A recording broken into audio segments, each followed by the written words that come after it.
네, 오늘은 암 치료를 다 마치신 분들이 어떻게 하면 암 재발을 막을 수 있을지 식사법 그리고 운동법에 대해서 여러분과 함께 이야기를 나눠보도록 하겠습니다. 들어가기에 앞서서 여러분 좋아요, 구독, 응원의 댓글은 좋은 영상을 만드는 데 큰 힘이 됩니다. 부탁드리겠습니다. 네, 시작하기에 앞서 저희가 꼭 짚고 넘어가야 할 부분인데요. 이렇게 암 치료 마치신 분들이 실제로 좋은 음식 먹고 잘 운동하고 하며 재발이 방지되는 것이 의학적 근거가 있는 것인지 한번 여쭙니다. 모든 아마 대부분의 환자분들이 이런 거에 대해서 이제 굉장히 맹신하고 있죠. 좋은 음식 먹으면 뭐 암이 예방이 될 수 있다. 뭐 운동을 열심히 하면 예방이 될 수 있다. 그래서 저도 사실은 궁금했었던 바이고요. 아마 의사분들도 이거에 대해서 뚜렷한 어떤 과학적인 근거 없이 말씀하시는 분도 있을 수 있는데 제가 오늘 정확히 짚어드리겠습니다. 자, 이런 논문이 있습니다. 암 치료를 다 마친 고위험 이제 유방암 환자들이에요. 그러니까 치료를 다 마친 환자분들을 대상으로 해서 암을 예방하는 라이프스타일 레커멘데이션을 얼마나 잘 따랐느냐가 그 사람의 암 재발에 어떤 영향을 미쳤는지를 이제 연구한 결과가 되겠는데요. 자, 이 연구에서 암 예방에 중요하다라고 생각되는 이제 7가지 이 생활 습관 평가 요소가 있는데요. 첫 번째는 PA, Physical Activity의 약자인데 신체 활동 가이드라인을 얼마나 잘 준수하느냐. 두 번째는 정상적인 체질량 지수 BMI를 잘 유지했느냐. 세 번째는 색깔이 있는 이제 과일과 채소를 얼마나 잘 섭취를 했느냐. 네 번째는 붉은 고기나 가공육이 좋지 않다고 했는데 이런 거를 제한을 했느냐. 다섯 번째, 설탕이 들어있는 음식을 제한했느냐. 그 다음에 금주 구면을 잘 따랐느냐라는 것입니다. 요 7가지 요인들을 잘 따른 경우를 이제 높은 점수를 주고 잘 따르지 않은 경우를 낮은 점수를 줘서 라이프 스타일 인덱스를 이제 낮은 점수, 중간 점수, 높은 점수로 이렇게 분류를 해서 암 재발에 어떤 영향을 미치는지를 분석을 한 것이고요. 이 연구는 다별량 분석 연구라고 해서 비교적 객관성을 유지를 했다 이런 얘기가 되겠죠. 이 그래프는 제가 예전 영상에서도 몇 번 말씀을 드렸는데요. 유방암 재발 위험비라고 해서 이 가운데 이 선을 기준으로 해서 왼쪽으로 만약에 그래프가 치우쳐 있으면 유방암 재발 위험이 감소하는 것이고 오른쪽으로 그래프가 치우쳐 있으면 재발 위험이 증가하는 것입니다. 근데 여기서 제일 중요한 이제 종합적인 점수가 라이프스타일 인덱스라고 되어 있는데 이게 그래프가 왼쪽에 치우쳐 있죠. 점수가 높을수록 왼쪽에 치우쳐 있고 중간은 요 가운데 이 세로선에 조금 걸쳐 있고요. 그러니까 이 종합 점수가 높은 사람들, 라이프스타일 레커멘데이션을 잘 따른 사람들이 암 예방에 정말로 도움이 됐다라는 것이고요. 각각의 인자들을 독립적으로 하나씩 이제 따져본다 하더라도 예를 들어서 뭐 신체 활동이나 뭐 BMI 같은 경우는 왼쪽에 그래프가 이렇게 치우쳐 있는 걸 볼 수가 있어요.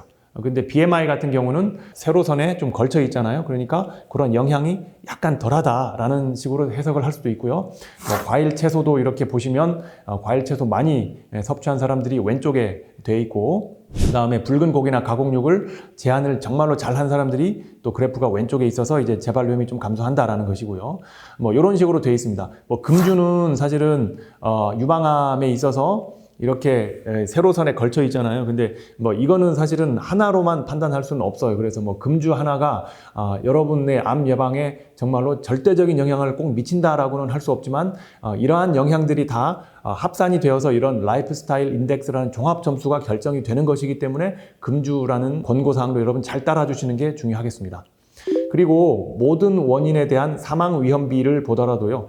이거는 유방암 재발로 인한 사망뿐만이 아니고 뭐 심혈관 질환으로 사람들이 사망할 수도 있는 것이겠고 뭐 다른 여러 가지 인자들로 인해서 요인들로 인해서 사망할 수도 있는데 그러한 요인들을 다 종합적으로 볼 때도 모든 원인 사망 위험비도 역시 비슷한 패턴으로 나타난다. 이러한 라이프 스타일을 잘 따르는 게 사망 위험이 감소된다라는 결과가 되겠습니다. 네, 어쨌든 뭐 유방암에서는 어느 정도 결과가 있는 그런 얘기였군요. 근데 이 연구 자체도 유방암에 대해 수술 후 AC, 탁세인 이렇게 항암 치료를 받은 환자들 대상으로 한 거잖아요. 그렇죠. 네. 그러니까 뭐 운동만 열심히 하면 된다는 그런 뜻은 뭐 아닌 것 같으네요. 맞습니다. 그러니까 여러분들 절대로 오해하지 말으셔야 될 게 여기 참여했었던 모든 환자들은 기본적인 암 치료를 다 정확히 마친 분들을 대상으로 한 것입니다. 그러니까 여러분 절대로 오해를 하시면 안 됩니다. 그리고 또 한 가지는 오늘 제가 유방암에 대한 연구 결과를 말씀드렸잖아요. 그러면 나는 폐암 환자인데, 나는 이제 위암 환자인데 이거는 뭐 유방암에만 적용되는 게 아닐까요? 라고 또 의문을 제시하시는 분들이 있을 수 있는데, 이 연구는 유방암 환자가 서양에서 발생 빈도가 이제 1위입니다. 여성의 1위고, 그리고 또 한 가지는 유방암 치료가 어떤 암들보다도 표준화가 잘 되어 있기 그렇죠. 때문에 이러한 생활 습관에 대한 연구를 하기에 가장 적절한 암 모델이 되겠습니다. 그래서 유방암 환자를 대상으로 한 것이지, 뭐 제가 꼭 유방암 환자들에 대해서만 얘기를 하고 싶어서 그런 건 아니니까 오해하지 마시고요. 다른 암에도 일부 맞는 면이 분명히 있을 거라고 생각을 하고요. 다른 암에서도 이러한 연구들이 이루어질 수 있다면 사실은 더 정확한 결과를 얘기할 수 있을 것 같습니다. 네. 그렇다면 이제 국제 가이드라인을 바탕으로 저희가 암으로부터 치료를 마치고 나으신 분들에 대한 가이드라인을 좀 설명해 주시죠. 그래서 뭐 이렇게 이제 연구 결과만 말씀드리면 좀 섭섭하지 않겠습니까? 그렇죠. 이제 우리가 실질적으로 어떤 면이 도움이 된다라는 거를 이제 방법을 좀 말씀을 해드릴 텐데요.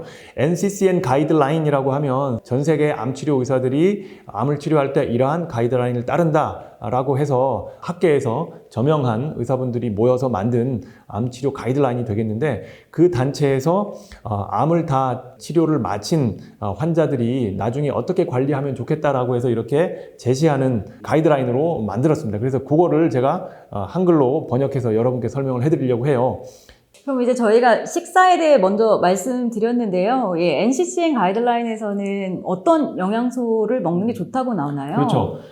여기 보시면 이 표를 여러분들 제가 간단히 말씀을 드리겠지만 이것도 역시 캡처해서 여러분들 옆에 두시면 좋을 것 같아요. 지방, 탄수화물, 단백질이 다 필요합니다. 암 환자라고 지방을 먹으면 안 된다 이런 게 아니고요. 지방 중에서도 좋은 음식, 지방이 들어있는 좋은 음식은 여기 아보카도, 뭐 카놀라 오일, 연어 같은 이제 기름진 생선, 올리브 오일, 뭐 씨앗, 견과 이런 이제 지방이 포함되어 있는 음식이 좋다라는 것이고요. 탄수화물이 포함되어 있는 좋은 음식은 뭐 과일, 콩, 완두콩, 뭐 채소, 통곡. 갈기는 갈았지만 좀 이렇게 듬성듬성 간 이런 곡식을 이제 통곡이라고 하는데 그런 게 더 좋다라는 뜻입니다. 단백질 중에서는 뭐 생선, 콩, 완두콩, 뭐 저지방 유제품, 견과, 가금류 이런 것들이 암 치료 마친 분들한테 좋은 음식이 되겠습니다. 네. 그러면 식사법에 대해서 조금 자세히 알려주세요. 네, 식사법에 대해서 말씀드릴게요. 식물성 음식, 동물성 음식 다 드셔야 되고요. 뭐 동물성 음식은 절대 먹으면 안 된다 이런 거 없습니다, 여러분. 자, 식물성 음식은 식사의 반 이상으로 구성을 하시는 게 좋고 많은 채소, 과일, 통곡 위주로 섭취를 하시는 게 좋습니다. 동물성 음식은요. 드시지 말라라는 게 아니고요. 여러분들 드시되 반 이하로 구성을 하셔라. 식사량의 반 이하로 구성을 하셔라 라고 권고드리고요. 고기, 가금류, 생선, 달걀, 우유, 꿀 이런 것들을 드시는 게 좋습니다. 붉은 고기를 꼭 먹지 말라는 게 아니고요. 붉은 고기를 섭취는 하시되 일주일에 500g 이하로 섭취를 하셔라라는 것입니다. 지난번 영상에서 암 환자들이 암 치료 중에 먹어도 되는 음식, 먹지 말아야 되는 음식 제가 말씀을 드렸죠. 암을 치료할 때는 단백질 섭취를 가능한 좀 충분히 하시는 게 좋기 때문에 이런 붉은 고기든 뭐든 사실은 크게 제한 없이 이제 단백질 섭취를 충분히 하셔라라고 말씀을 드렸고요. 암 치료를 완전히 다 마치신 분들은 이제는 암 예방, 암 재발을 방지하는 쪽으로 이제 신경을 쓰셔야 되기 때문에 이런 붉은 고기는 먹기는 먹되 가급적이면 500g 이상을 드시지 마셔라 이렇게 말씀을 드리는 겁니다. 그리고 가공식품 중에 가공육 절대 드시면 안 좋고요. 정제 설탕의 양도 가급적 줄이는 게 좋습니다.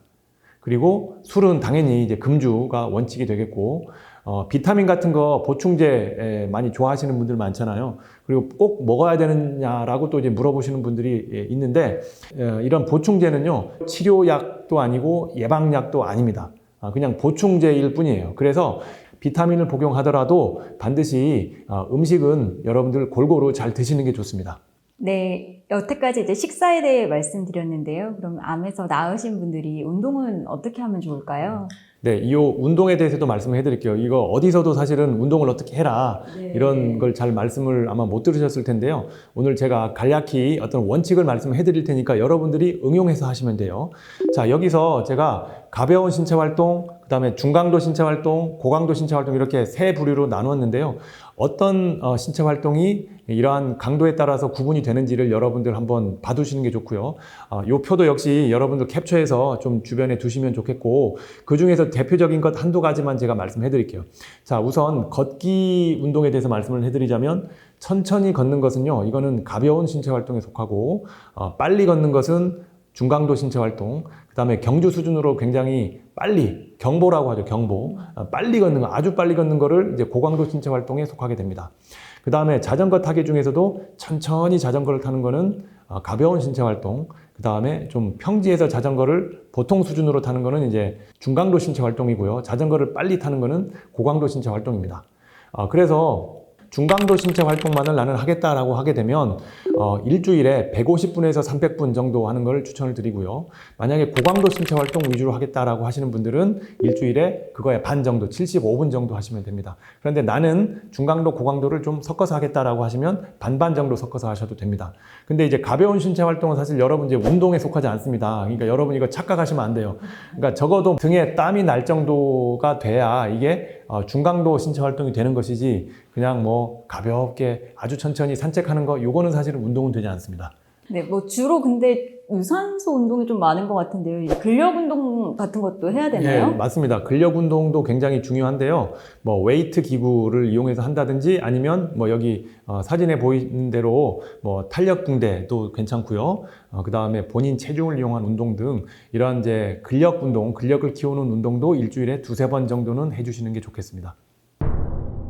제가 오늘 음식과 운동에 대해서 말씀을 드렸는데, 가장 중요한 건 여러분, 암 치료를 기본적으로 잘 받는 게 중요합니다. 그리고 암 치료를 잘 마치신 여러분들, 이제 암 완치에 가까이 가신 분들은 좋은 음식을 먹고 적절한 신체 활동, 운동을 열심히 하셔서 암 재발 없이 건강하게 지내시기를 바라겠습니다.